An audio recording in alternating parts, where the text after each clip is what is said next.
the hunger in the woods. The town of Fort McKay, Alberta, was no stranger to the cold. Nestled deep in the northern boreal forests, the winters here were brutal, with icy winds howling through the trees like unseen spirits. The people were hardened by the isolation, by the endless dark that stretched from October to March, and by the stories passed down through generations. But nothing prepared them for what happened to Danny Crowchild. Danny was a trapper, one of the last in the area, still making a living from the land. He knew these woods like the back of his hand. When he didn't return home after setting out for his cabin near the Athabasca River, his cousin, Sarah Crowchild, started to worry. At first, the town assumed he had gotten lost or injured, maybe stranded by an early blizzard. A search party set out after 3 days. They found his snowmobile still running, half buried in the snow. His gear was scattered, rifle missing, footprints leading into the woods. The tracks made no sense. He had been running, not from a bear, not from a wolf, but something worse. Sarah refused to believe Danny had just wandered off. My brother wouldn't leave his gear behind, she told the RCMP officers at the detachment in Fort McMurray. Something took him. They dismissed her concerns. People went missing all the time in these parts. But the elders in town whispered among themselves. Wendigo. Sarah scoffed at first. She was Dean, raised on her grandmother's stories of the creature that lurked in the deepest woods, something that hungered endlessly for flesh. But she was a modern woman. She didn't believe in fairy tales until she heard the screams. That night, deep in the woods beyond the frozen river, something shrieked. It wasn't human, but it wasn't an animal either. It was a sound of starvation, of something that had once been human, but had lost itself to an insatiable hunger. The RCMP patrols ignored it. The loggers at the mill ignored it. But Sarah knew better. She armed herself with her grandfather's rifle and went looking for Danny. Sarah left at dawn, following the search party's trail. The temperature had dropped overnight, and the air had that brittle, deathly stillness before a storm. She found his campsite a few hours in, ripped apart. The trees were clawed, bark shredded like something had tried to dig its way out of the earth itself. Snow had been tossed in wild spirals, as if a whirlwind of violence had passed through. Blood, Danny's blood, streaked the trees, but there was no body.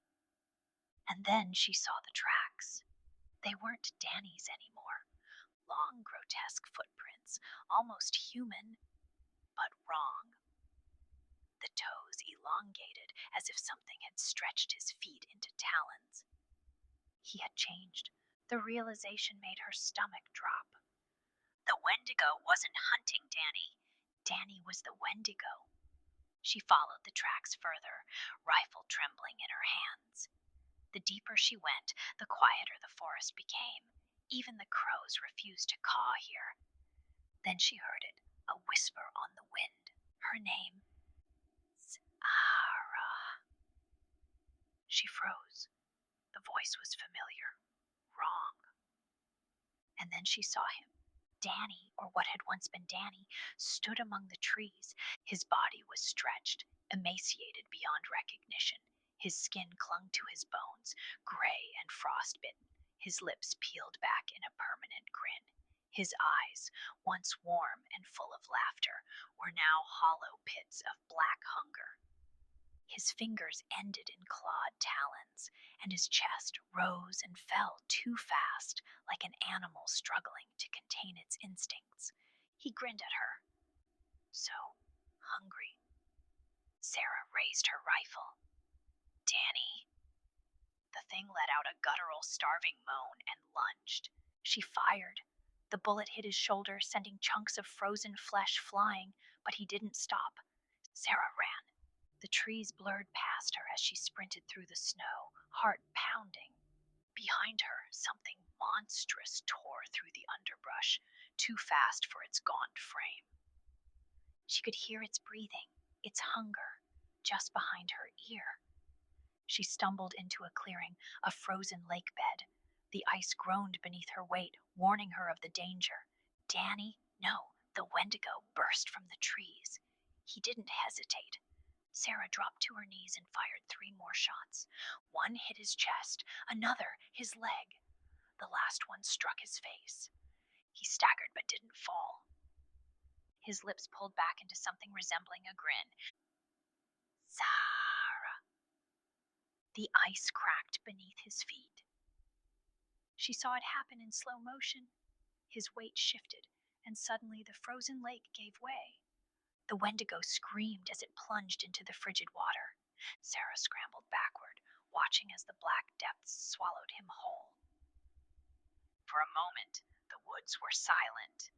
Then, from beneath the ice, she heard knocking. Soft, rhythmic knocking, as if something was tapping from below, waiting to be let back in. Sarah didn't tell the RCMP what really happened. They found her alone, half frozen, claiming Danny had fallen through the ice.